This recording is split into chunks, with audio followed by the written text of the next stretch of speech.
Fala, empreendedor! Olha só onde é que eu estou aqui no podcast Segue o Plano com o nosso querido amigo Ricardo Polaro.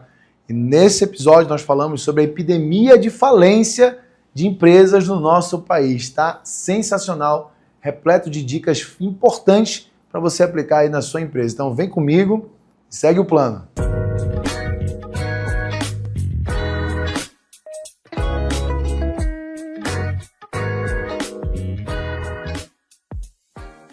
O noticiário econômico recente disparou um alerta vermelho para o mercado. O Brasil fechou o último ano com um recorde histórico de quase 2.500 pedidos de recuperação judicial. E gigantes do varejo como Pão de Açúcar, Americanas e Casas Bahia enfrentam crises bilionárias. Mas o que de fato está quebrando essas marcas? E para bater esse papo, recebemos Renato Lima, consultor, palestrante, escritor e fundador da R Lima Gestão. Gestão e educação, né? Na verdade, tu acha que tu é mais professor do que gestor hoje em dia. Não, Renato? Sou consultor de segunda a sexta. Sábado e domingo eu sou professor. E com mais de 20 anos de experiência transformando empresas na região norte. Renato, seja bem-vindo, cara. Boa, obrigado. De novo, acho que é a terceira ou quarta vez. Até pelo convite. Não, eu já sou de casa. Já é de casa, pô. Eu fico remarcando, mas eu sempre venho. Uma hora dá certo. Muito bom vir aqui com vocês, muito bom. E Renato, antes da gente entrar no tema mesmo, cara, eu queria criar um contexto aqui. O que está acontecendo com o Brasil? Até notei algumas coisas aqui, ó. Juros altos por muito tempo, né? Restrição de crédito, mercado mudou, a gente estava até falando do Monjaro, geração Z, parece que o consumo, a forma de se consumir mudou. Juntando tudo isso, parece que a consequência são empresas quebrando. Eu queria que tu fizesse um contexto assim do mercado pra gente. O primeiro passo é a gente separar muito bem a questão da responsabilidade de cada um. Não dá para dizer que o ambiente externo, né, o mercado externo, as forças externas, por si só são capazes de quebrar uma empresa, né, ou colocar ela numa situação de quase falência. Sim, impacta muito, mas existe uma responsabilidade direta do empresário, do gestor da empresa, que não toma as medidas necessárias quando deveria tomar. Por exemplo, você esqueceu de colocar aí na sua lista o endividamento da população. Hoje nós temos uma população endividada ao extremo. Tanto que agora o governo lançou um novo Desenrola, né, o Desenrola 2.0, que basicamente é dizer para o trabalhador que o FGTS que o governo reteve dele, ele vai usar para pagar uma dívida para o banco com juros de 15%. Então, assim, imagina esse cara já fez empréstimo consignado. Agora ele vai também pegar o FGTS dele para pagar a dívida. Mas ele deve cartão, ele deve condomínio, ele deve a escola dos filhos, ele deve o plano de saúde. E ele se vê entre conseguir viver, porque tudo subiu de preço, né? Tudo ficou mais caro, seja pelo aumento dos impostos, seja pela questão do aumento do combustível e tudo mais. Tudo ficou mais caro e ele tem um monte de dívida para pagar. Então esse cara hoje, ele está endividado e qualquer saída dele para captar recurso vai ser um juros muito alto, que vai deixar ele ainda mais endividado. Então existe um efeito direto no consumo. E essa queda no consumo, somada a outros fatores, tem colocado essas grandes varejistas numa situação de altíssimo risco. Tem mais empresa aí para... Então, o número provavelmente vai aumentar ao longo do... O número fechou... O governo atual, ele deve fechar com quase 6 mil pedidos de recuperação judicial. Né? É um número assustador. Você considerar que na pandemia esse número foi, acho que 20% disso, é um número assustador. E tem mais coisa para acontecer. Agora, um ponto importante isso aí é que eu já fui procurado por empresários do nosso estado com faturamento de 400, 500 mil mês pedindo recuperação judicial.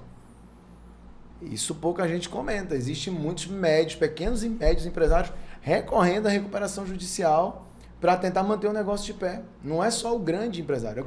O grande é o que vira notícia, todo mundo vê, comenta, por exemplo, o Pão de Açúcar, que está na situação talvez mais grave de todos e pediu uma recuperação extrajudicial, ainda não é judicial, e por ser um gigante e tal, sai na mídia.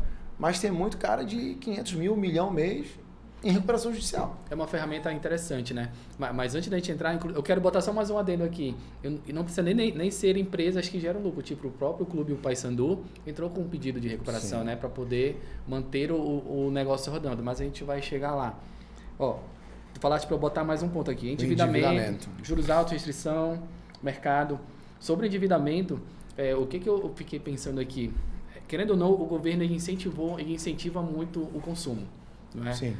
Quando eu vi que ele autorizou a fazer consignado, a carteira assinada a fazer o consignado, eu falei, cara, isso não vai ficar muito legal porque nós, em média, brasileiros, a gente não tem educação financeira.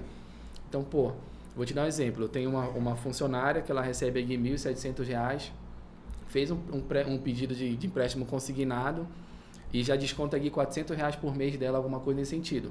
E todo dia 15 até o dia 20 ela pede um vale, um adiantamento. Sim. No final, o contra-cheque dela, ela recebe R$ 700, recebe meio salário. Então, como é que o brasileiro ele lida com isso, né? E querendo ou não, isso reflete no varejo lá na frente. Reflete no varejo, no serviço em geral. E tem também a popularização, né? Eu não falo da liberação das bets, das apostas esportivas, porque eu acho que o governo não tem que interferir na vida das pessoas. Se o cara quer jogar, tudo bem, mas o brasileiro não estava preparado para isso. Não estava. O brasileiro não é preparado. Você acabou de falar, o brasileiro não tem gestão financeira. E aí, ele pega agora a liberação das apostas esportivas. Então, o cara, o pouco que ele tem, ele ainda gasta nas apostas esportivas, ficando totalmente sem dinheiro. Aí entra um concorrente que é até desleal para o varejo, que são as bets. Porque eu vejo hoje em dia tudo é concorrência, né? Aí eu vou falar outro concorrente também em termos de investimento. A própria taxa Selic. Eu tenho aqui R$100 mil, eu vou investir, ou deixo no banco rendendo 15% ao mês. Não vai. Então, o cenário econômico... Qual é o negócio? Fala qual é o negócio que dá mais de 15% de lucro. Cara, não conheço. Não conheço. Também não conheço. São pouquíssimos. Se tiver... E normalmente ligado a serviço, no varejo nenhum. No varejo nenhum. Então, a gente trabalha por centavos aí de lucro. Aí com esse cenário que nesse momento parece até assustador, Renato, como é que o varejista tem que trabalhar, cara? Porque, querendo ou não, esse podcast é pra gente tentar passar algo pro cara que, eu quero ouvir, tentar aplicar aqui. Com esse cenário ruim, como é que eu faço para não quebrar e até pedir uma recuperação, entrar com um pedido de recuperação? Acho que tem alguns negócios vão ter que entrar numa mudança do modelo de negócio mesmo. Então, por exemplo, a internet, ela está pressionando esses grandes varejistas, por exemplo, do segmento de magazine, a mudarem o modelo de negócio. Não se sustenta mais, por exemplo, uma loja física da Casa Bahia, do Magazine Luiza, não se sustenta mais. Né? Porque as pessoas estão comprando grande parte desses produtos pela internet, pelo marketplace, e isso não tem jeito. A próprio segmento de brinquedos, por exemplo, está sendo afetado muito. Né? Você tem aí marcas consagradas, como a Estrela também pediu recuperação judicial. A própria... Como é aquela empresa famosa de brinquedos? Você lembra da Estrela? A varejista, vou já lembrar o nome deles. Também chegou, no passado recente, a pedir recuperação judicial. Então, esse segmento, ele está havendo uma mudança no modelo de negócio realmente.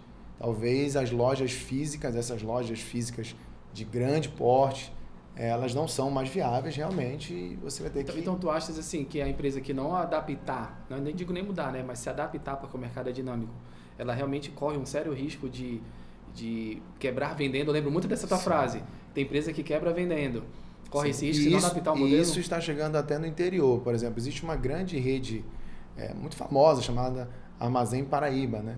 É uma rede piauiense, mas que é muito famosa nos interiores do estado. Já foi até muito forte aqui, né? Já, muito forte e tal, mas muito forte no interior.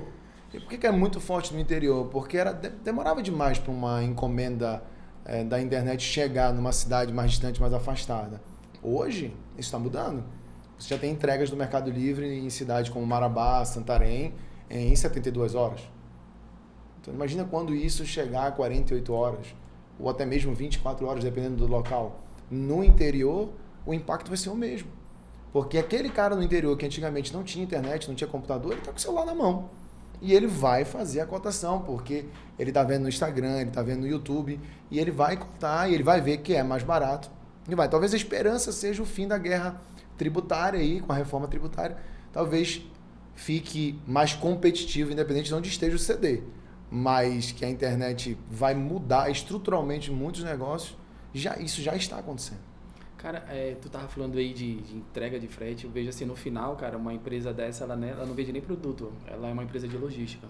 É uma empresa de logística. É realmente ver o teu negócio de outra forma, seria mais ou menos isso. A mudança no modelo de negócio é enxergar como que esse negócio pode operar de uma forma totalmente diferente ou, em grande parte, diferente. Então, E, na verdade, o grande gargalo dessas empresas é que elas têm um custo operacional muito elevado. Você imagina você manter uma loja de varejo de 2, 3, 5 mil metros quadrados, é um custo muito elevado no Brasil. Energia é muito cara, mão de obra é muito cara, né? Os encargos em cima do trabalho é muito elevado. Quando você vai ver, pela limitação de pontos comerciais, o custo de aluguel na nossa região, por exemplo, é muito elevado. Então o cara tem uma despesa operacional muito alta e ele está vendo o consumo dele cair. Seja porque a população está endividada, seja porque o cara está numa caneta emagrecedora, está reduzindo o consumo, seja porque ele está gastando com as bets, ou, enfim, tem várias razões, o consumo está caindo, só que a despesa operacional está lá, matando cada dia o que sobra do caixa dessa empresa. Então, ou ele faz alguma coisa agora, ou vai acontecer agora. Recentemente com a Tokstok, que também pediu recuperação judicial. Cara, então, eu posso dizer que um dos principais sintomas de que eu estou caminhando para uma recuperação judicial realmente é eu utilizar caixa, eu queimar caixa ali sem colocar dinheiro novo. Exatamente. O aumento da necessidade de capital de giro, né? Ou seja, a empresa precisa de cada vez mais capital de giro para ela continuar operando e ela não consegue gerar caixa. Então ela tem um sacrifício do lucro operacional dela, o famoso EBITDA, né? Então o sacrifício do lucro operacional dela. E aí algumas empresas que a gente vê a situação aqui na nossa região, no Brasil inteiro, eles tentam resolver isso da pior forma possível, que é baixando o preço, reduzindo a margem de lucro. Então eles vão vivendo de promoções, reduzindo a margem de lucro dele, e ele consegue até sustentar um faturamento considerável. Mas a geração de caixa, né, que é o lucro, vai ficando cada vez menor. Então ele vende mais, ele precisa de mais capital de giro para vender mais, para girar mais estoque, para entregar, mas ele não tem margem de lucro para isso. Então até a forma como o empresário escolhe solucionar esse problema, na maioria das vezes é uma forma equivocada. Ele deveria reduzir a venda dele, não aumentar. Só que eles fazem o inverso. Cara, isso é contraditório. Eu queria até entender mais, porque eu até aqui no meu roteiro. Qual é o erro clássico de finanças que os gestores mais cometem? Pelo que eu já conversei contigo, pelo que te agravou, eu entendo hoje que o maior erro é vender mais no momento errado, com preço errado. Aí tu falaste, porra, o certo seria vender menos, Ricardo, com preço certo. Porque parece contraditório, né? Como assim eu vou ganhar mais vendendo menos? Não, eu acho que é esse conflito da cabeça do cara. Me explica melhor isso aí, cara. É porque o empresário, em geral, ele não sabe fazer a conta do capital de giro, né? O capital de giro, ele é aquele recurso de renovação rápida, por isso capital de giro, é aquele recurso para você pagar as despesas do dia a dia da sua operação. Quando você cresce o faturamento, você cresce a necessidade desse capital. Imagina um camarada que tem uma loja de material de construção, por exemplo. E aí ele tem um crescimento de 20%, 30% da venda dele. Ele entrega grande parte desses produtos, ele precisa de armazém, ele precisa de pessoas, empilhadeira, uma série de coisas. Então, quando ele aumenta a venda, ele aumenta a necessidade desse capital de giro. O custo disso, né? A necessidade de ter recurso em caixa para bancar essa operação. Agora, tu soma isso ele dando um prazo de 10, 12 vezes para o cliente pagar. Soma isso que se ele precisar antecipar esse dinheiro para tapar a necessidade de capital de giro, ele vai pagar uns juros pela antecipação que pode chegar até 15%, dependendo da parcela. Às vezes até 20%, dependendo do tamanho dessa empresa. Então ele precisa de mais dinheiro, o dinheiro está caro, ele antecipa esse dinheiro num custo financeiro muito elevado. O que vai acontecendo? Ele vai sangrando a geração de caixa dele. No final sobra pouco dinheiro no caixa, ou quase nada. Então, qual que seria a saída? Reduzir de tamanho, para você reduzir a necessidade de capital de giro, para você eliminar essa captação de recurso hoje nos juros muito elevados, e aí você vai organizando a casa. Então, a solução para quem está no risco financeiro de quebrar ou de ter que pedir recuperação judicial é vender menos e vender mais caro. Ou mais caro não, assim, mas vender com a margem protegida, né, com a margem correta. E aí você vai falar de margem que muitos empresários sequer conhecem a sua margem de lucro. Né? Sequer. E eu te falo isso porque eu recebo muita pergunta no Instagram, muitas mensagens, e às vezes eu clico no perfil da pessoa que está mandando aquela pergunta, né? E aí eu vejo a empresa dela. Pô, caramba, esse cara tem 5 lojas, esse cara tem 7 lojas. E ele não sabe, por exemplo, qual a diferença entre margem bruta, margem operacional e margem líquida. Ele não sabe. Ele não sabe o que é margem de contribuição. E quando você vai fazer algumas perguntas básicas para esse empresário, você consegue entender por que ele está crescendo, está vendendo bem, mas ele está cada vez mais angustiado, precisando cada vez mais de dinheiro, porque ele não conhece o básico da administração financeira da empresa dele. Cara, isso me lembrou uma conversa que eu tive com um parceiro meu, o Rafael da Lapão de Belém. Ele atende algumas hamburguerias aqui em Belém, eu acho que é uma boa parte do mercado. E ele falou assim, Ricardo, tem vezes que eu vejo um cliente subindo, pedindo muito, os pedidos aumentando, né? Ele falou. E eu chamei ele para entender por que está aumentando. Eu achei muito interessante essa visão dele. Às vezes, ele falou assim, geralmente, quase 100%, o cara que começa a crescer muito, ele está com a precificação errada. Então, ele vende muito barato aquele produto e uma hora ele vai deixar de conseguir me pagar. E é uma forma até de proteger o mercado de hamburgueria, porque um hambúrguer muito barato, ele corrompe todo mundo que trabalha correto. Sim. Essa é uma ideia interessante de se trabalhar nos mercados. Eu costumo dizer que isso é quando o teu melhor cliente quebra a tua empresa. Não é porque o cliente, de fato, está quebrando. É porque quem é o melhor cliente? Aquele cara que te compra sempre. Aquele cara que tem uma compra recorrente. Aquele cara que é fiel ao teu produto, tua marca. Esse cara, ele nem tem a expectativa de pagar tão barato. Ele já ia comprar. Ele gosta do produto. Ele valoriza sabor, enfim, embalagem. Isso, né? Por exemplo, aqui o nosso pãozinho aqui sem glúten, que eu sou cliente. Porra, legal. Então você tem a preferência do cliente. Só que na ânsia de um crescimento, né, inadequado para o momento, na necessidade talvez até de ego, de mostrar que você está crescendo, faturando mais, você vai sacrificando a margem de lucro para esse cara que já ia comprar de você e não precisava daquilo.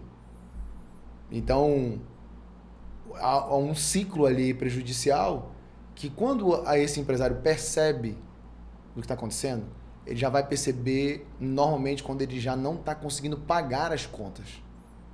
Ele suporta um tempo, tipo assim, ele antecipa recebíveis, ele paga juros para o fornecedor, paga atrasado, pega pagando. Pega emprestado.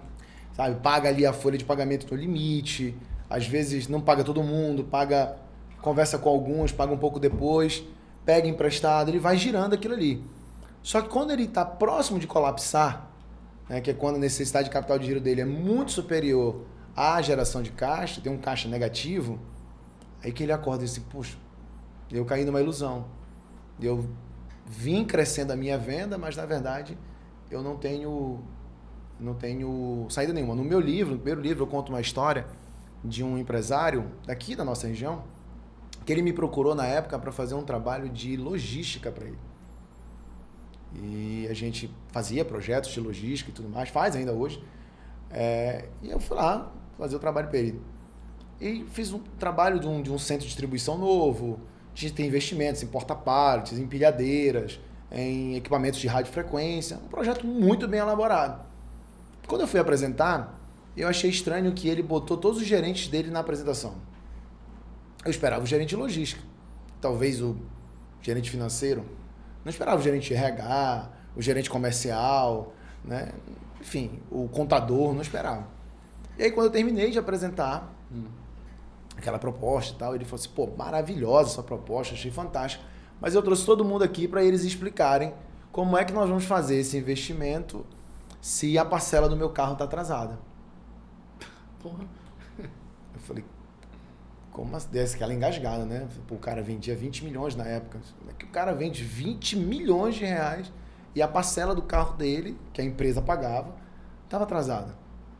E aí ele fez exatamente esse choque de realidade para o pessoal dele, né? Que estava, por exemplo, o gerente comercial estava pedindo mais estoque, mais caminhão, mais isso, só que ele estava sem dinheiro. Aí eu falei para ele, não, agora nós temos que mudar totalmente o teu projeto. Esquece o projeto logístico e vamos desenhar um projeto de gestão financeira, de recuperação financeira da sua empresa. Porque se você não está conseguindo pagar uma parcela de um carro de 4, 5 mil reais na época, tem alguma coisa de muito errado nisso aqui. E era exatamente esse cenário, uma empresa em crescimento de venda, com sacrifício de margem, com geração de caixa cada vez mais apertada e o cara vendo tanto de dinheiro que passa na conta dele, mas que não sobra absolutamente nada. Cara, eu vejo, fazendo um paralelo, eu vejo isso muito em empresas de serviços da área médica. Porque o cara sempre quer trabalhar com parceria, né? X% é teu, sei lá, 50-50 e te divide o custo. Aí ele cai numa falácia de que se eu ganhar muito, eu vou ter um lucro muito grande. Se eu faturar muito, vou ter um lucro grande. Só que quando tu coloca isso no longo prazo, tu vê que aqueles 50% sempre vão ser 50%, né? Então, no final, e como tu falaste, eu vou trabalhar muito, eu tenho que contratar gente, meu espaço aumenta, minha energia aumenta, o meu prestador de serviço vai ser sempre 150% disso, a minha margem de contribuição vai ser sempre a mesma. No final, ele parece que até ganha menos, porque a estrutura aumentou. Ele ganha menos. No final, ele vai ganhar menos. E isso é um choque para ele quando a gente coloca quando a gente alonga isso aí, né, cara? Eu até falo, pessoal, para um início, para um primeiro momento, para algum estágio, faz sentido tu trabalhar assim, depois tu tens que ir adequando. Talvez falte isso no empresário, principalmente local, cara, e ter essa visão mais de longo prazo, para não entrar num problema sério financeiro e não entrar numa recuperação judicial. É porque as pessoas, o empresário em geral, ele é muito bom em vender. O empreendedor em geral, ele é muito bom em vender o seu produto ou o seu serviço. E ele foca muito nisso. Os cursos de venda, de estratégia de vendas, de comunicação, de marketing, são os mais famosos e os mais procurados. E normalmente esse empreendedor, ele não tem muito interesse na gestão financeira. E eu até compreendo, né? Gestão financeira talvez seja uma coisa maravilhosa para mim, que faço isso há muitos anos para você e tal, mas para um cara que é empreendedor, um cara dinâmico, que quer, né, que é um homem, só quer o glamour, que é um homem de negócio e tal, ele talvez diga, não, mas é a gestão financeira. Então contrata alguém bom para fazer a gestão financeira da empresa, né? O professor Falcone, um dos maiores consultores desse país, né, meu professor, um cara que eu me inspiro ainda hoje, está vivo ainda hoje, ele diz que as empresas, se você quer avaliar uma empresa, o nível de maturidade dessa empresa e a capacidade dela de sustentabilidade, né, de durar por muito tempo, por longo tempo, você tem que avaliar se as metas financeiras dessa empresa são superiores às metas comerciais, no grau de importância. Então, se as metas financeiras forem superior à meta comercial, você tem uma empresa madura, uma empresa que entendeu o jogo.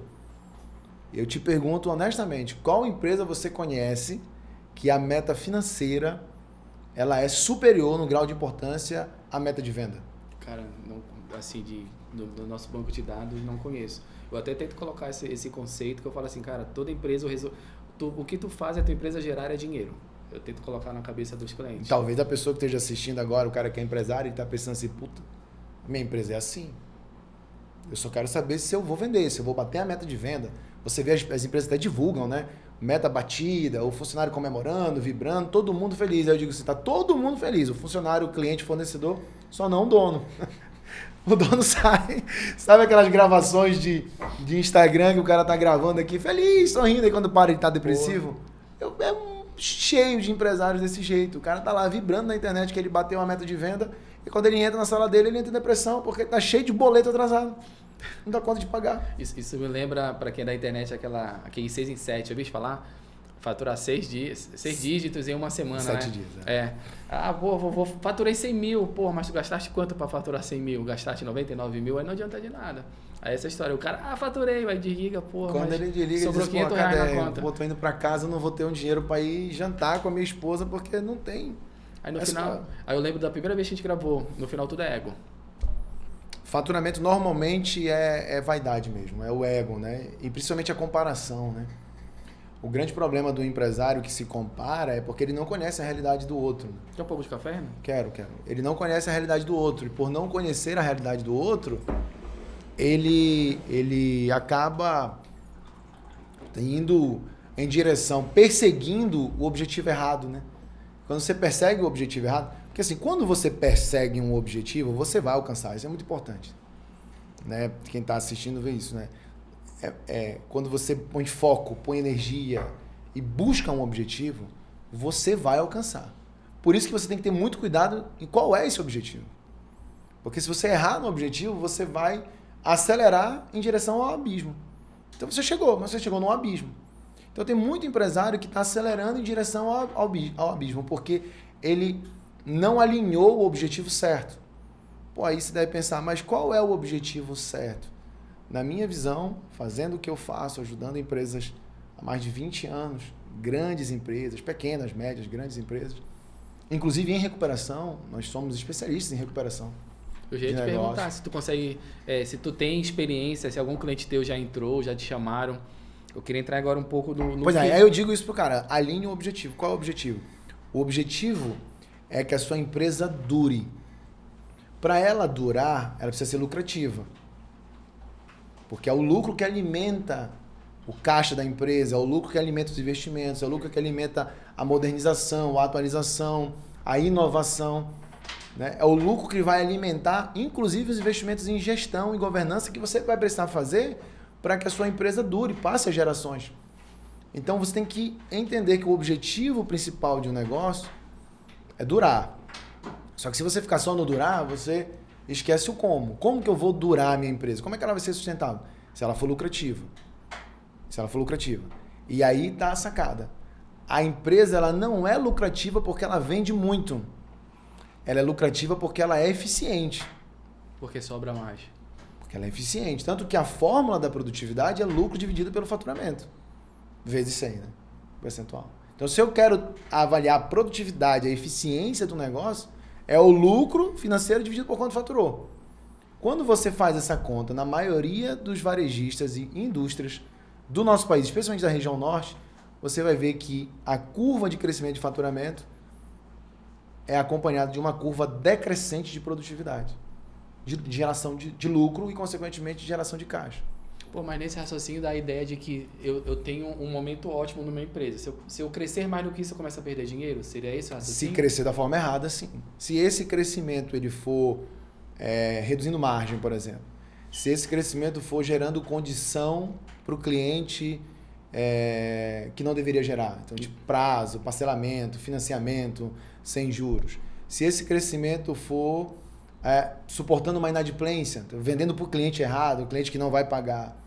Se esse crescimento for com a precificação errada, com o fornecedor errado, então, no modelo tributário errado, você pode estar crescendo no modelo tributário errado, está pagando mais imposto do que deveria. Então, esse crescimento é ruim. Seria mais ou menos o movimento que o varejista Matheus fez de demitir um percentual dos funcionários, colocar autoatendimento, e está crescendo muito, está investindo em tecnologia, protegendo a margem aqui, seria mais ou menos esse o movimento? Essa situação do Matheus ela é interessante, né? Porque o Matheus ele entrou na bolsa, ele vendeu ações a R$14. R$14, 14 alguma coisa. As ações do Matheus hoje elas não valem R$5. Perdeu R$10 praticamente no valor de cada ação. Perdeu 2/3. Perdeu 2/3. Ele cresceu muito a operação e ele atingiu um patamar ali de terceiro colocado no varejo nacional. Mas quando você vai olhar a eficiência dele, a geração de caixa, o EBITDA dele, e por isso que as ações dele caíram tanto, é um desastre. Uma operação muito cara, muitas lojas dando prejuízo, ele fechou 28 lojas esse ano. Então a tentativa do Grupo Matheus é exatamente melhorar a sua eficiência, especialmente depois daquela perca de 1,1 bilhão. Então tu imagina o que são as empresas, algumas empresas brasileiras, né? O terceiro maior varejista do país, ele tinha uma composição de custo errada. Uma composição de custo errada, que é o básico de uma empresa. Então, se eles podem, não te preocupa que tu também pode errar, é tipo isso. Não sofre. Se está acontecendo com você, tem um cara com problema maior. Aí ele está reduzindo, então muito dessas demissões que ele fez são de lojas que fecharam. Porque se você fizer a conta, quando você tem uma loja do porte das lojas do Matheus, você tem pelo menos ali 300, 350 funcionários numa loja. Então, se ele fechou aí 28, se fizer a conta aí, já dá uma galera. Mas ele também encerrou operações, reduziu o atacado dele, reduziu mão de obra na área de estoque, porque ele reduziu estoque disponível, ele reduziu. Tudo isso na tentativa de melhorar a eficiência, de reduzir a necessidade de capital de giro, né? Que é o grande sacada. Se você quer ter uma empresa de fato segura, você precisa reduzir a necessidade de capital de giro, melhorando a sua eficiência, melhorando a sua geração de caixa, para você ter mais liquidez, você ter mais dinheiro, mais grana para você operar Renato, no dia a dia. Uma empresa que trabalha a prazo, pô, ela fatura, ela vende, vai receber daqui a 30 dias. O primeiro passo seria, então, ela criar uma reserva, que seria o capital de giro, para poder produzir o que ela vai vender. Aí, quando ela receber, ela recompõe esse fundo de reserva. Seria mais ou menos essa lógica? Exatamente isso. Por isso que o nome é capital de giro, né? Porque ele é renovável, ele vai girando. Só que também você precisa entender a dinâmica do prazo médio de pagamento e do prazo médio de recebimento. Porque se você tem um prazo médio de recebimento alongado, você dá ali 30, 60, 6 meses para o cliente pagar, mas o teu fornecedor ele te cobra com 30, o que vai acontecer? Esse delta entre os 30 dias que você pagou o fornecedor e o dia que você vai receber é o teu ciclo ali financeiro. Você precisa de grana para isso. Você tem que pagar aluguel, funcionário, prestador de serviço, contador, advogado. Insumo, tudo. Né? Então você tem que pagar tudo aquilo ali.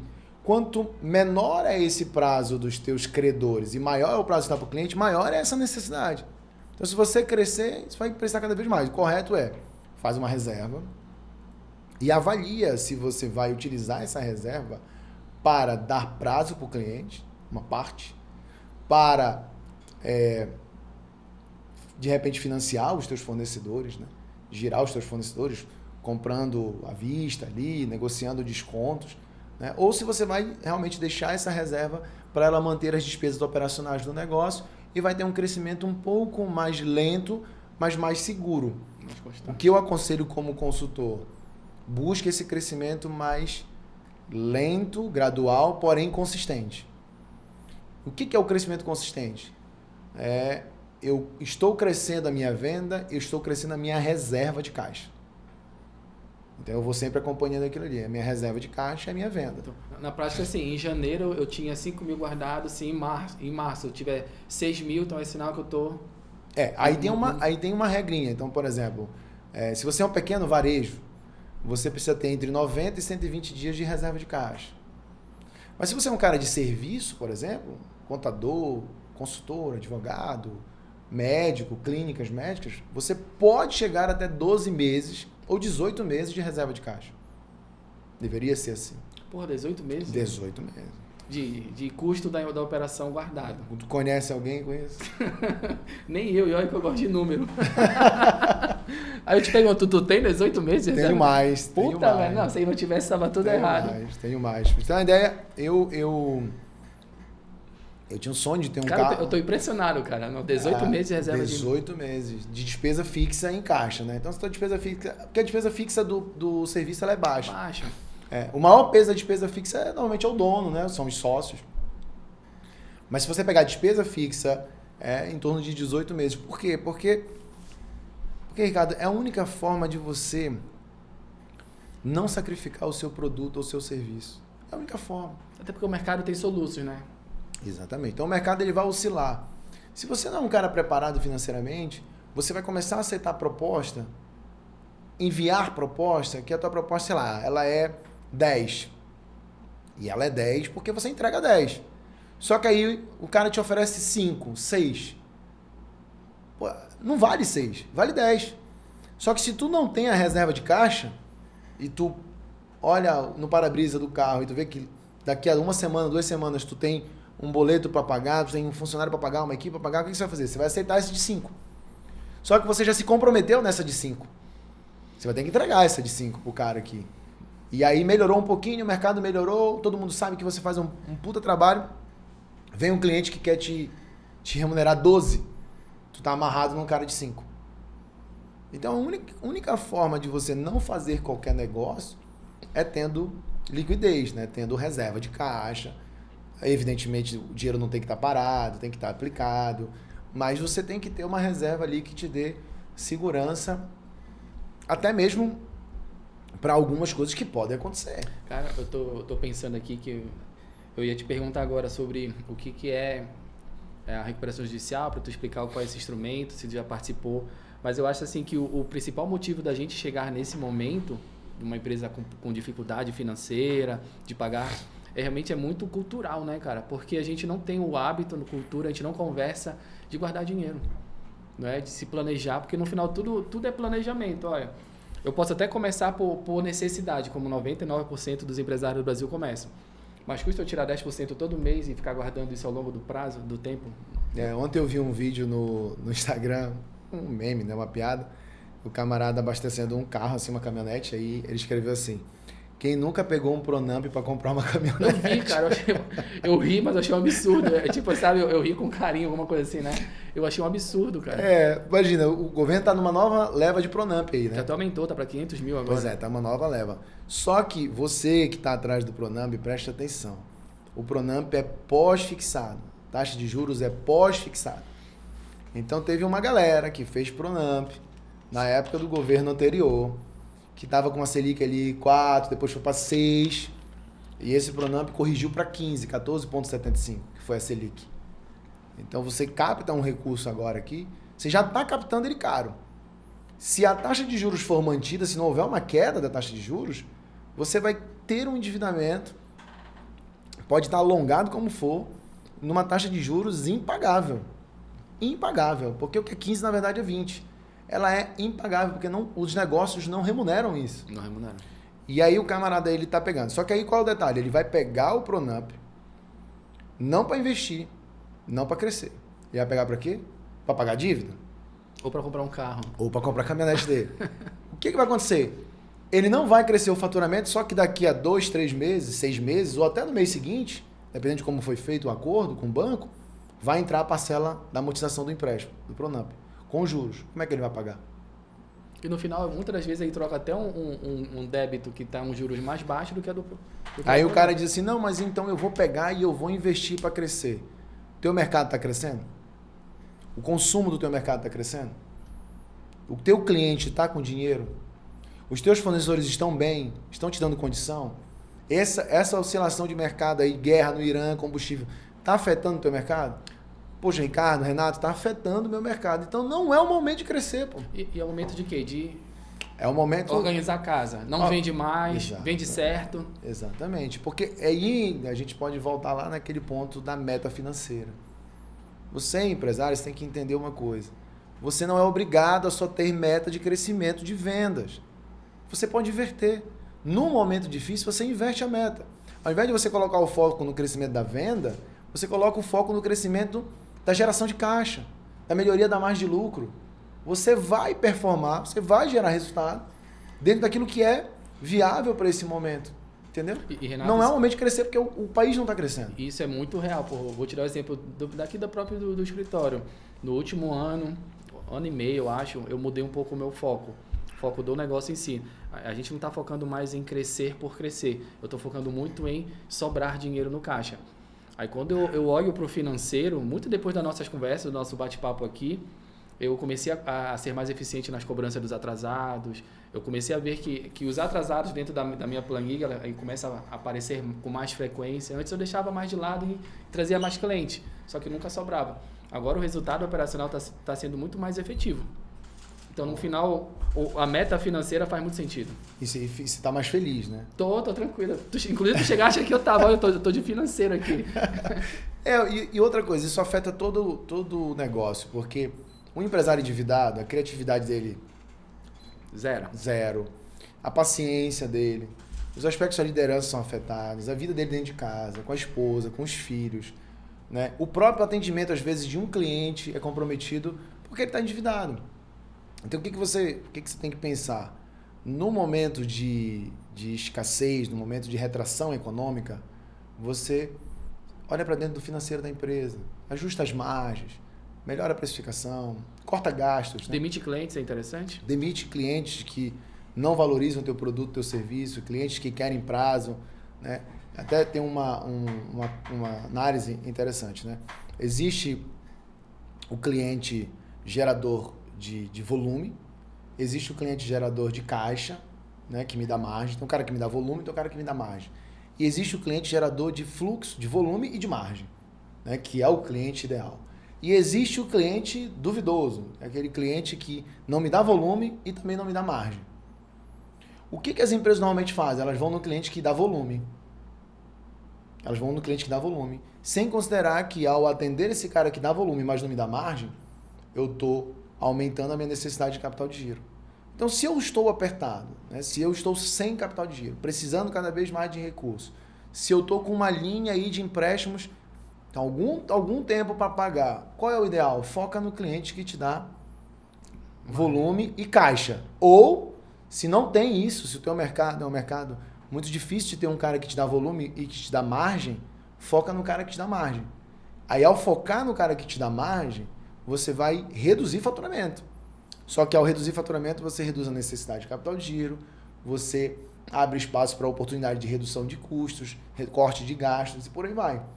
Aliás, despesa é igual unha. Se você não cortar, ela vai crescer igual do Zé do Caixão e vai te machucar. vai te machucar a tua mão. Então, você tem que cortar gastos. Essa é uma dinâmica difícil, eu levanto essa bandeira há muitos anos. É contraintuitivo, né, cara? É contraintuitivo. Eu escrevo sobre isso, eu falo sobre isso, eu tenho curso sobre isso, imersão, faço consultoria, mas eu vejo a dificuldade real do empresário. Isso que é muito importante. Podcasts como esse, o seu trabalho, o meu trabalho e de muitos outros, é muito importante no aumento do nível de consciência e no amadurecimento do empresário. Porque às vezes o cara está ali frustrado, reclamando do governo, reclamando do cliente. É sempre a culpa de terceiro. Vai no espelho, olha no espelho, você vai ver o verdadeiro responsável. É você. Porque é você que toma a decisão da empresa. Ninguém te força, o cliente não te força a vender para ele. Né? O fornecedor não te força a comprar. Cara, será que não é por isso que as pessoas não querem olhar para o financeiro? Porque o resultado do mês do trabalho está lá. Sim. Aí o cara, deixa eu ver se deu certo. O cara, oi, tá vermelho, eu não quero mais olhar, vamos vender. Exatamente, mas é isso mesmo. Ele vai se desviando do financeiro. O financeiro é aquele lugar, são aqueles relatórios que ele deixa por último e às vezes não olha. Porque lá, aquele relatório, ele grita para ele um problema de gestão que ele insiste em negligenciar. E aí ele vai para o mais fácil. Só que lembre-se, esse crescimento de faturamento num país em retração econômica, quem está pagando esse crescimento é você. E Renato, falando em retração, tu consegues visualizar, tu que lê e estuda muito o mercado, a gente está entrando numa retração, está meio que chegando no fundo do gráfico aí, não sei se ainda é o fundo, pode ir para mais fundo. Tu vê um futuro próximo de retomada? Olha, acredito esse ano não mais. Não vejo, mesmo com a eleição... Esse ano é sobrevivência. Não vejo mudança. Me preocupa muito a manutenção do governo atual, porque o modelo atual, o modelo de esquerda, né, o modelo... já está aí, está posto, né? São décadas, né, de governo de esquerda no Brasil. E o modelo deles é esse, é um modelo focado no crescimento anabolizado, que eu chamo. A qualquer custo. É o crescimento a qualquer custo, o crescimento do consumo, e não o crescimento da produção. Não é o crescimento da geração de riqueza. E quando você tem... Esse número passou despercebido, hein, cara? Mas assim, nós temos metade da população dependendo de programas sociais. Algum auxílio, né? O Brasil é o único país que comemora a quantidade de pessoas que entram no programa social, ao invés de comemorar a quantidade de pessoas que saem do programa social. E gente postando, né? Olha, eu estou recebendo há 10 anos... Está 10 anos, 15 anos que eu recebo um auxílio do governo. Você só ficou cada vez mais pobre, o país ficou cada vez mais pobre, e os caras estão aí divulgando de que são realmente preocupados com os mais pobres ou com a população. O povo não quer esmola, o cara quer trabalhar, o cara quer... Prosperar, pô. Prosperar, gerar riqueza, né? Não existe, não tem como você sair da pobreza sem a geração de riqueza. Não tem a frase clássica, né? Que o começo do combate à pobreza é a valorização daqueles que geram riqueza. Não tem jeito. Você não consegue combater a pobreza se você não apoiar, não valorizar aquele que gera riqueza. Quem gera riqueza? É o empresário, é o cara que trabalha, é o cara que sai todo dia para trabalhar, para contratar, para pagar imposto. É esse cara. A gente já sai, já começa o mês devendo. E esse cara está cada vez menor no Brasil. Mais achatado. Está mais achatado, cada vez mais achatado. E você tem uma série de problemas que não são resolvidos, uma crise de corrupção desenfreada que não é resolvida.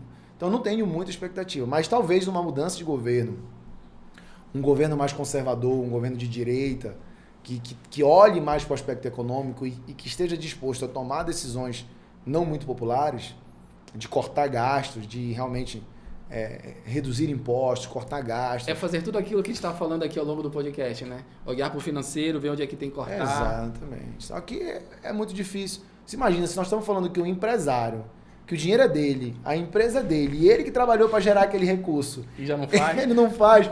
Não imagina um político que está lá em Brasília recebendo dinheiro à custa do povo. Não vai fazer. Talvez seja esse o problema, porque o dinheiro não é dele. Não é dele. Porque o dele está bem gerido, né? O dele está bem gerido, mas o do trabalhador, do empresário, o cara que empreende, não. Então, mas eu sou uma pessoa otimista. Eu acho que mesmo diante do caos, existe muita oportunidade. O Brasil é um país de mais de 200 milhões de habitantes. Por exemplo, aqui no nosso estado. Nós estamos aqui em Belém. Pô, Belém tá bem difícil. Porra. Você vai no shopping ali, você vê um monte de gente andando no shopping para aproveitar. Agora que chegou o calor, o cara tá no shopping para sair do calor dentro de casa. Vai consumir mesmo, consome. O ticket médio caindo, consumo caindo. Você vai no supermercado, o ticket médio caindo, consumo também caindo de alimentos. Aí você pensa assim, poxa, será que isso é no estado todo? Não. Se você for em Canaã dos Carajás, é uma cidade que não conhece crise.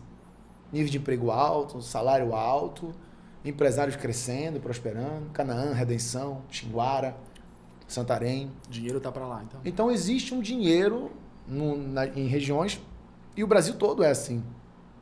Então há oportunidade de você crescer, mesmo em cenários desafiadores como é o nosso. Até porque eu tenho 41 anos, eu não sei quantos anos você tem. 43.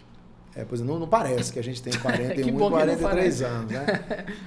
Pelo menos isso, né? Uns 30 e pouco. Mas desde que eu me entendo, como diria um amigo meu, desde que eu me entendo por gente, o Brasil oscila em crise. Tudo é cíclico, né? Cíclico. Nós tivemos uma crise pesada em 2012, 2015, corrigiu alguma coisinha em 2018, mudou, agora outra. Então, se você for ficar olhando para isso... Uma pandemia no meio. Se você for fazer isso, você tem que construir uma empresa anticrise. Né? Você tem que construir uma empresa anticrise. O que é uma empresa anticrise? Uma empresa que é eficiente, que é lucrativa, que gera caixa, que tem reserva, né? Que tem planejamento e que não é uma empresa gerida na base da emoção, do ego. Né? Uma empresa gerida na base do racional.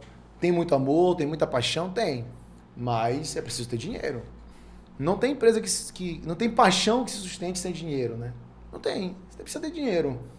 E ter dinheiro, na nossa linguagem do mundo dos negócios, é você ter caixa. Que lá nos bancos é ter liquidez, por exemplo. Né? Cara, ter caixa. Olha, 50 minutos já, cara. Já? Passar rápido. Cara, mas eu não queria terminar sem tu poder... Tu consegue contar alguma história de alguma empresa que foi para recuperação, conseguiu sair, o que ela fez? Que eu acho importante a gente entrar nesse momento de, olha, não consegui me livrar do problema, o problema é dinheiro. Daí agora, o que eu faço? Consegue contar alguma história? Consigo. Tem uma história interessante que está no meu primeiro livro também, que eu sempre costumo contar. Inclusive, quando eu termino essa história, eu termino com uma frase que eu acho que é uma das frases mais marcantes desse capítulo do meu livro, que eu digo assim, a empresa morre primeiro no coração do dono para depois morrer para o mercado. Cara, forte isso. Forte. Ela morre primeiro no coração do dono. Enquanto ela não morre no coração do dono, tem esperança, tem para corrigir. Agora, quando ela morre dentro de você, esquece. Né? Mesmo tendo possibilidade, o cara não tem mais força e energia para isso.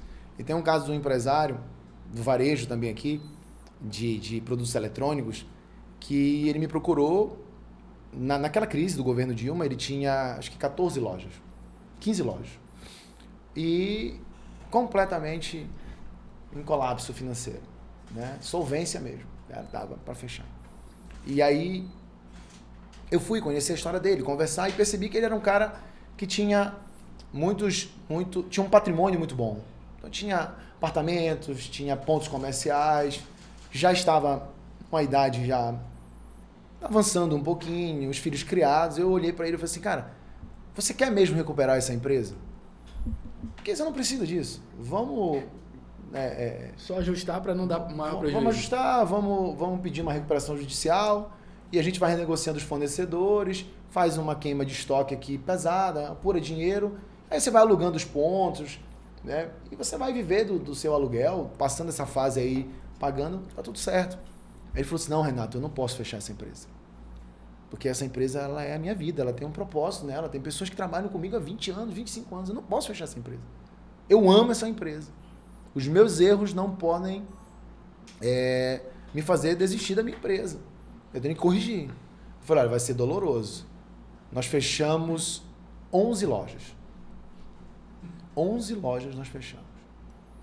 Primeiro, nós fechamos todas as lojas que já eram deficitárias e pegamos o estoque dessas lojas e trouxemos para as que eram boas. Depois, aí desligamos os funcionários, né? Entregamos todas as lojas que o ponto não era próprio, que era alugado. Rompemos contratos e fizemos um grande reperfilamento, que a gente chama de dívida, né? Fizemos um grande parcelamento dessas dívidas com o próprio fornecedor, sem captar dinheiro no banco. E o dinheiro que eu captei foi só para eu pagar a entrada na negociação. Essa empresa está aberta até hoje, eu não vou falar o nome dela. Está até hoje, curiosamente, está até hoje com o mesmo número de lojas que eu deixei, só que está saudável, né? Tá ali, não está sobrevivendo, né? Tá operando com margem, com caixa, os funcionários estão lá, estão felizes e tudo mais. E também era um negócio que o mercado dele foi muito afetado pela internet também. Né? Então, as lojas que ficaram são lojas boas, mas precisava disso. Então, existe saída, só que o remédio ele é muito amargo. Cara, e mexe. O processo é muito doloroso. Eu vi, tu fizeste aquilo que tu falaste aqui, né? Vende menos. Reduzir, comecei a vender menos e vender melhor. Corta gastos, né? Diminuir a necessidade de capital de giro. Cada R$1 que você corta de despesa, você está diminuindo a necessidade de capital de giro. Cada processo novo que você implanta na empresa, que antigamente você precisava de 2, 3 pessoas, agora só precisa de uma, você melhora a eficiência. E quando você melhora a eficiência, você está botando mais dinheiro no caixa, que era um dinheiro que você ia pagar uma conta, está ficando no caixa. Agora, se você é uma pessoa que não tem habilidade, não tem emocional para ver o dinheiro no caixa, para ver o dinheiro disponível, você precisa trabalhar o seu emocional também. Né? Você precisa trabalhar o seu emocional. Nós estamos cheios de empresários com faturamento assustador e o camarada, se der um vendaval e arrancar a fachada da loja do cara, ele não tem como trocar. Qualquer solução ele quebra. Qualquer solução ele quebra. Mas está vendendo muito. Então você tem que ter emocional para dizer, não, a minha meta principal é a minha meta financeira, eu vou em busca dela, eu vou ter reserva de caixa, depois da reserva de caixa eu vou ter investimentos financeiros, né? Vou ter investimentos financeiros. Por exemplo, eu sempre ensino uma coisa na imersão, que é o seguinte, você vai pagar 13º? Todo mundo vai pagar 13º. Todo mundo que tem funcionário vai pagar. Sim. Então, você vai pagar férias? Vai. Você vai fazer o seguinte, você faz uma aplicação financeira de 1/12 do seu 13º. Então, em janeiro eu aplico, em fevereiro eu aplico, março, abril. Quando chegar em dezembro, eu vou sacar a aplicação financeira, vai sobrar juros e eu vou pagar todo mundo. Então, imagina, você provisiona a aplicação financeira, faz. No final, você paga uma dívida que é impactante e ainda sobra recurso para você. Né? Ainda sobra você é remunerado ainda juros, ainda é remunerado por isso. Pelo ato de guardar. Ah, Renato, mas eu vou estar antecipando isso. Vai. É por isso que é 1/12, 2/12, porque o provisionamento da despesa, ele é mês a mês. Então, vou provisiona. Mas para o dinheiro não ficar parado, você aplica. Então, imagina um cara que tem 1.500 funcionários. Aí, em dezembro, ele vende bem no supermercado, 1.500 funcionários. Pô, dezembro ele vende 30% a mais. Os 30% que ele vendeu a mais, a margem foi todo dia no 13º. Ele começa janeiro da mesma forma. Não sobra Não nada. mudou nada. Só que, veja, dezembro do ano passado, o pior dezembro dos últimos 10 anos. Não teve crescimento de 30%. Sírio do ano passado, o pior crescimento de vendas de todos os sírios. Não teve crescimento de venda. COP, novembro do ano passado, a venda caiu mais de 10%. As pessoas saíram da cidade. Cara, eu sofri muito. Foi nos 24, 30 meses da Arandu, foi o pior mês que a gente teve, foi novembro do ano passado na COP. Pois é. Aí você chega no final do ano, que você tem a expectativa. Aqui a gente tem a expectativa de outubro, novembro, dezembro vender muito bem, porque o sírio ele é poderoso no aumento do consumo. O pessoal vem do interior, de outros lugares. Não cresceu. Aí novembro, parcela do 10º, não cresceu. Dezembro, o pagamento final não cresceu. Aí entra muito naquilo que a gente conversou, né? O endividamento. Geralmente o cara recebe nesse terceiro, já quita alguma dívida, não consome. Você não viu menos pessoas na procissão do sírio. Também você viu mais. Você não viu menos pessoas nas igrejas. Você viu mais. Você não viu menos pessoas em Belém. Você viu mais. Mas por que o consumo não acontece? Porque o cara não tem dinheiro. ele não deixou de ter fé. Na verdade, acho que ele precisa até de mais fé agora, né? Por isso até que cresceu. Talvez por isso cresceu, porque o cara tá tão endividado que ele precisa de muita fé. Mas ele não tem dinheiro, e sem dinheiro, meu amigo, pode desligar a luz, acabou a festa, a banda para de tocar. Cara, o cenário para esse ano é bem assustador, né? Parece que a coisa travou assim, não tem como soltar. Travou. Mas no final... O dinheiro desapareceu do mercado. E tá onde, Ian? Onde é que tá esse dinheiro, cara? Tá nos cofres públicos lá em Brasília. Tá bem guardado. Recorde de arrecadação. Tá bem guardado. Tá bem guardado. Renato, reta final, cara. O que tu... Antes de eu te perguntar, só agradecer aqui os patrocinadores, o Café Alquimista, o pessoal da Arandu, comam pão, bebam café, para café de verdade. Um abraço pro Bruno. Bruno é do Café Alquimista, Bruno Ares. Inclusive, eu quero te apresentar aí, cara. Ele tem um negócio muito interessante, cara. Ele compra café em Minas, torra aqui em Belém, vende café de primeira, café especial mesmo. Eu acho que a gente tem que incentivar mais a galera aqui da nossa região, cara, que para empreender aqui é difícil. O consumo de café aumentou. E o café, ele valorizou mais que o ouro nos últimos 2 anos. É uma coisa assim que, café e chocolate, foi lá para cima. E o consumo de café aumentou consideravelmente. Pelo menos alguma coisa, né?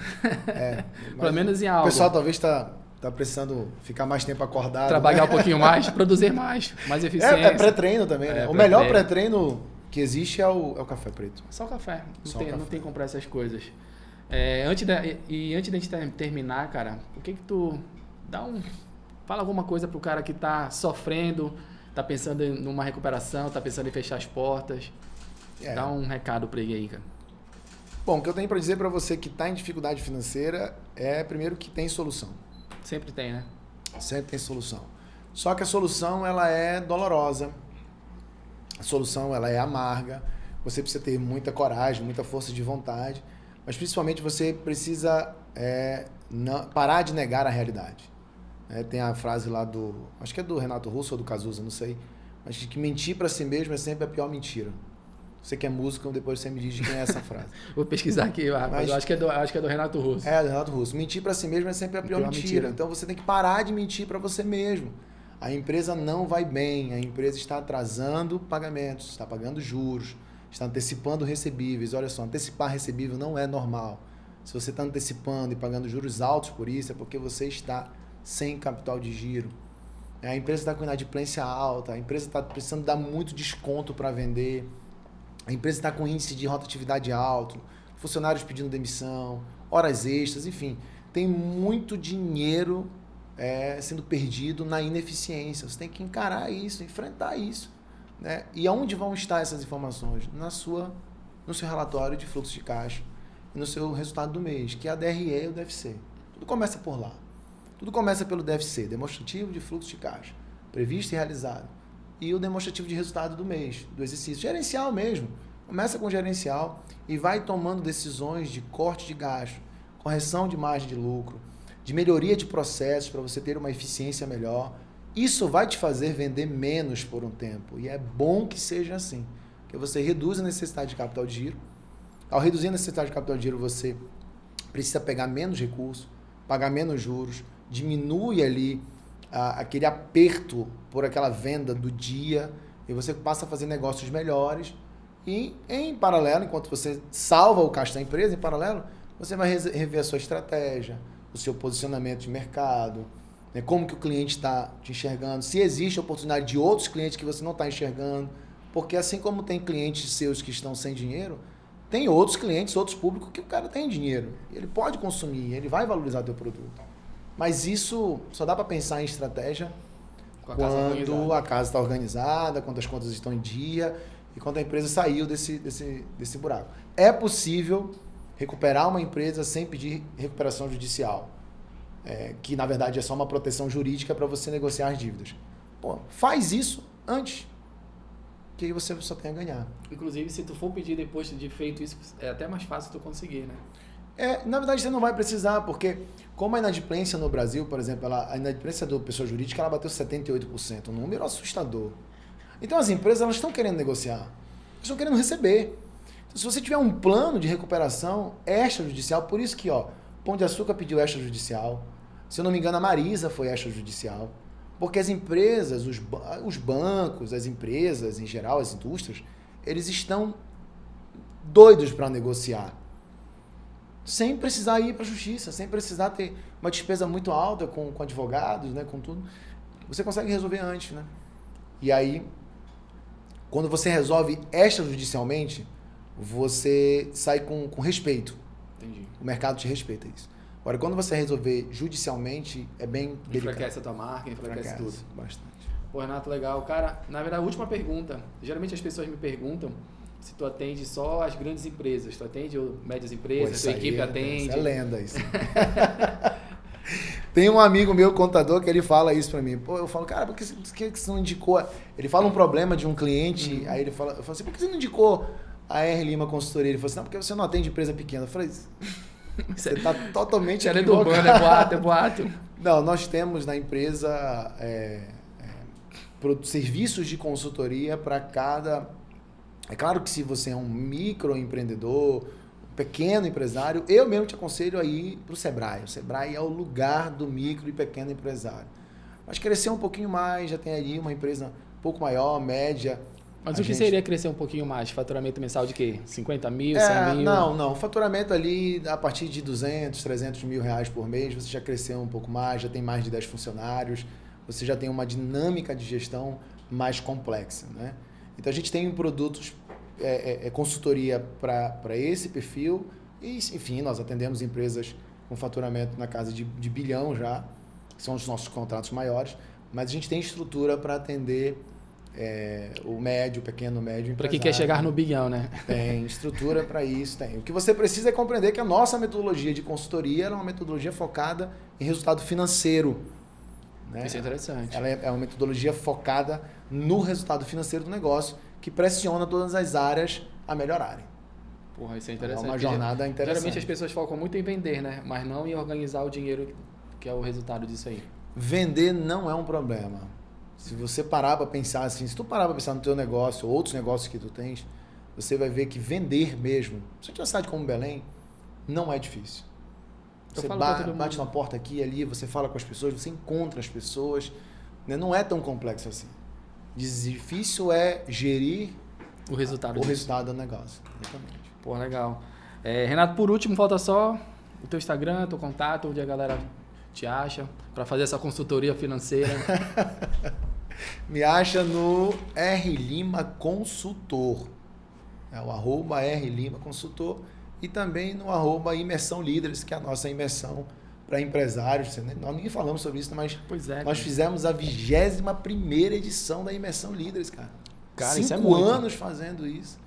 E, lotado, mais de 100 empresários lá. É um evento incrível agora.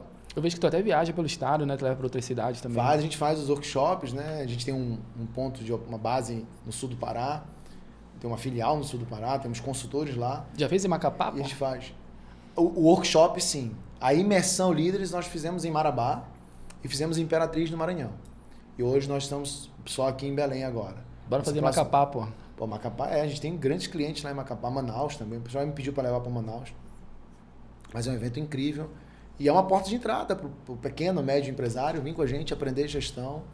É o melhor investimento que você pode fazer na sua vida, investir em você. Você é o principal ativo da sua empresa. Se você estiver bem, preparado, capacitado, as coisas vão fluir. Cara, com certeza. E digo mais, ouvir quem já deu certo aqui, né? É uma coisa que eu prezo muito. Eu quero ouvir com quem já deu certo na nossa região, porque não dá para ficar ouvindo gente de fora falando coisas que não dá para aplicar aqui. É a crítica que eu faço. Não, e às vezes o camarada ele sai daqui, ele vai para São Paulo, tem a despesa, o custo é muito mais caro, ele tem uma despesa de deslocamento, hospedagem, alimentação, e vai ouvir um cara que não conhece nada da realidade dele, que não vai ter nenhum contato com ele depois, que não tem uma história, não tem uma trajetória na região, que a nossa região tem uma dinâmica diferente. É diferente. Então tem muita coisa boa aqui, no nosso estado, na nossa região, para fazer. E a gente está daí com isso aí, com esse projeto há 5 anos, né? Não é? Se está 5 anos é porque algo diferente tem aí. Sim, exatamente. E você foi convidado. Estarei lá. Renato, porra, muito obrigado. Obrigado pelo teu tempo, foi uma outra aula aqui. E, pô, até a próxima, né, Puti? Vai ter a próxima? Vai, né? Certeza. Obrigado. Eu que agradeço você, parabéns pelo trabalho, toda a equipe aí. Só chamar que eu sou de casa já. Pô, já é de casa mesmo. Ainda leva um pãozinho desse aqui. Pessoal, então, abraço.